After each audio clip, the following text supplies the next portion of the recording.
Welcome back everyone to Mill Homestead. I'm out here this morning in my second raised bed. The last video I showed you the material that I had to build my trellis, and so now I've got this completed. I've got my twine ran down to each plant. These are my Jet Star, and as you can see, I'm going to do a double leader on these plants just like I showed you in the shade house the last video. And I'm going to try to increase the production. And there's a couple more tips that I'm going to share with you as I'm going along and as the tomato plants are progressing. I'm going to show you some tips on what I've learned, and also I've looked into this a lot, but I'm going to share them with you about how we can increase the amount of tomatoes that are going to be a good production tomato. So as you can see, I'm constantly clipping these dudes up. And that's one thing about your garden, guys. You've got to be in your garden 2 or 3 times a day. You've got to keep the maintenance going. And as you're in your garden, you're also looking for pests, any kind of disease, any kind of blight. You can see this year, instead of the landscape fabric, I've decided to go with more of the no-till method. And I've built up the areas that I'm planted in with compost. Now, some of it I've been purchasing, and I left that information in one of the videos. If there's any local people that want to purchase some compost, it's really good compost. But I also mix in my compost, my rabbit manure, chicken manure, all my table scraps, good vegetation. So I mix that in with my compost. And so I'm going to more of a no-till system, and that's the reason you see the straw on top of it to kind of prevent the grass from germinating and coming through. And yes, it's going to have some straw seeds in it, but it won't last long, and it's very easy to pull out. But also, you can see I've got my Electroculture antennas placed on the south side of each of the plants. I've got some basil intermittently planted with the tomatoes. I've got some sage. I've got the marigolds. Let me remind you about the marigolds. They're very good for the nematodes, the good nematodes that are in your soil. Now, you've got good nematodes and bad nematodes, but the marigolds are very good for the good nematodes. If you planted okra and you're coming back with a cucumber or tomatoes in the same place, you're going to want to add some marigolds. And the French tangerine, from everything that I've seen, the French tangerines are the best for the good nematodes. So that's why you're going to see that I've got marigolds, I've got dill planted at each end of the garden, and this is mainly for pests. You'll also see that I've got a row of cucumbers, and these are just about ready for my next trellis. I'm going to trellis them like I always do. I'm going to put my fence post up, cattle panels, and I'm going to let the cucumbers just grow about 6 feet tall. Now, the reason I've got them in this particular place is because as these tomatoes grow, I want these cucumbers to put shade on the tomatoes as they grow. I'm also going to use a shade cloth up on top of this trellis. Let me remind you that when the temperature gets 95 degrees, your tomatoes are not going to pollinate. Most likely the blooms are just going to fall off. So in order to carry on with the indeterminates all the way to the end of frost, I'm going to try to provide a little bit of shade and see if I can help them out as they get taller and maybe have good tomatoes all the way to frost. In a minute, we're going to go to the shade house, and I'm going to show you what I got going on over there for the different tomato plants, pepper plants, and all that. As you can see, next to my row of cucumbers, I've got my bulb onions. Now, I've been thinning those out as we've been eating the salad and a lot of the onions, and so they're a little bit thinner than when I first planted them. But the next thing, the row of radishes. Now, these are champion radishes. I got these at the seeds at my local co-op, but they have just been incredible. I have picked hundreds already out of this one row. But the reason that there's radishes and onions is for pest control with the cucumbers, and it's also beneficial for the tomatoes. And as you can see in my last row, these are all of my bell peppers, my California Wonder, the red peppers, banana peppers. And so that's everything that's in that row. But come on over here, I want to show you some radishes.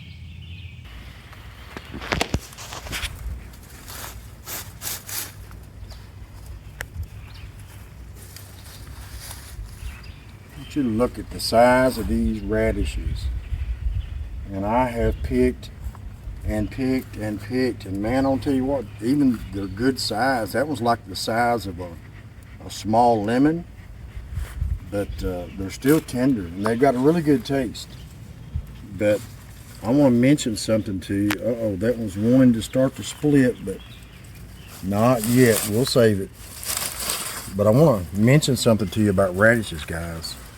Radishes are one of the top 5 best nutritious plant foods that you can eat. These are from the turnip family, but look into the nutrition value of radishes. We should eat radishes every day. Unfortunately, it's going to be getting warmer weather here pretty soon, and these radishes are going to start wilting. But man, goodness, I have picked and picked and picked and picked, and that is some real radishes right there. And these are the champion. Well, guys, here we are up in the salad bar, and goodness gracious, I don't think you can eat too much salad, but if you can, I probably ate too much. But my broccoli, I'm about a day late on this head here, but it's ready to go. And that's a nice size head of broccoli. My goodness, is it fresh.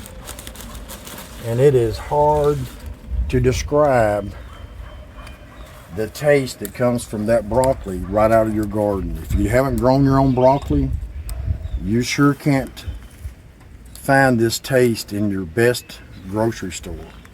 So I'm proud of my broccoli. This one is ready for almost another. Well, this one has a double, so I'm gonna get both of those. But I'm gonna have some broccoli for dinner. Look at the moisture that's still in the top of the head where it retains the moisture. That is a nice broccoli head. This one is ready as well.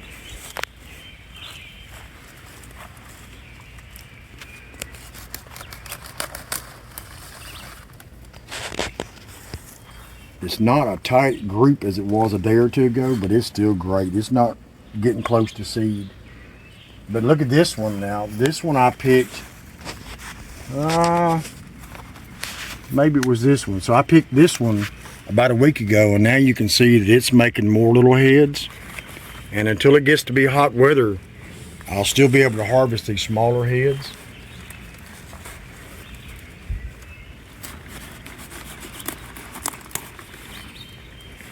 That's a little smaller, but my goodness, it is tender, tender. I'm gonna step up here and show you the rest of the tomatoes, but my goodness, I'm ready to pick some more salad. My cilantro, that's pretty good stuff also. But all of the different, I've got about 5 different kinds of the romaine, cilantro, the red romaine, and this back here is the crunchy, and man, oh man, has it been good. As a matter of fact, this one's ready. It's called dinner. Let's go up here and look at my Amish paste tomatoes. Look at this knife there.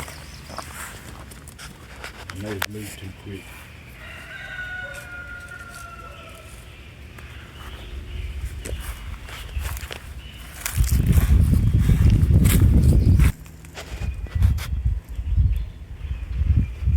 So as you know, if you've watched my previous videos, I do a lot of my tomatoes in these baskets that I make. And these are my Amish paste tomatoes. So I'm just going to let them grow. I'm not going to sucker those. These are more of a semi-determinate, and so they're gonna continue to make good tomatoes until it gets really hot weather. But as far as my canning tomato, this is my go-to. This is the best one that I like. You'll also see I've got some marigolds interplanted with the tomatoes. So this is my row of Amish paste. These are my big onions. They're starting to make bulbs, and they're starting to come on a lot better. I'm really thankful for that.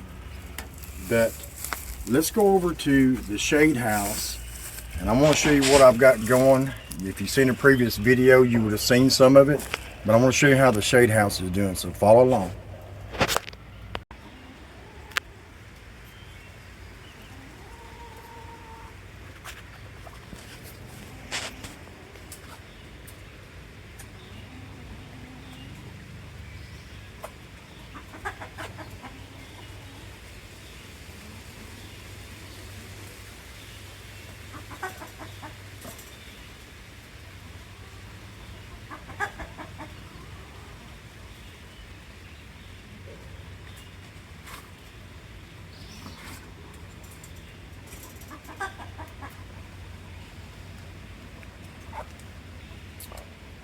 Well, I needed to add 2 more baskets to all of my tomatoes. Now they either have a basket or else I've got them on the twine. But I want you to look at the shade house tomatoes. These dudes are taking off. There's a couple of them that I'm almost within a day or two of getting ready to split, where I can carry my 2 liters up. These are Indian River, and so far there's some really nice looking plants. We'll see how the production is as they grow. But my Vago bed, all the beans are up now. I've got some petunias actually blooming. If any of you are interested in more information about raised beds, as you know, I do a lot of raised bed gardening here at Hills Mill. But in the description below there will be a link. If you're interested in the Vago garden beds, go through our link and you'll save money. But check those out. They've probably got a Vago bed design for any design that you can create. But just had a quick rain shower. You can probably still hear it in the background. But this is just giving you an update on the shade house and how well it's doing. Now let's go back up to the other second raised bed. These are my Sugar Daddy peas, and they have really started blooming and beginning to make peas now. And I'm going to tell you, if you like the sugar snap peas, if you like them in your salad, they are delicious. Just pull them off the plant and just eat them right away. So they're doing pretty good. No, haven't had any to pick yet, but it's not going to be long. As you can see, I've got Electroculture in each one of the containers. And I've also got bulb onions planted with the peas. That's just another pest prevention. Anytime you can plant onions around, oh, he's going crazy. That's the duck. Anytime you can plant onions as a companion plant, it's always beneficial for wherever you're going to plant them. But just wanted to take a look at the peas. They're really doing good. Starting to top the 4-foot baskets that they're in. And it's not going to be long. We're going to be having fresh peas.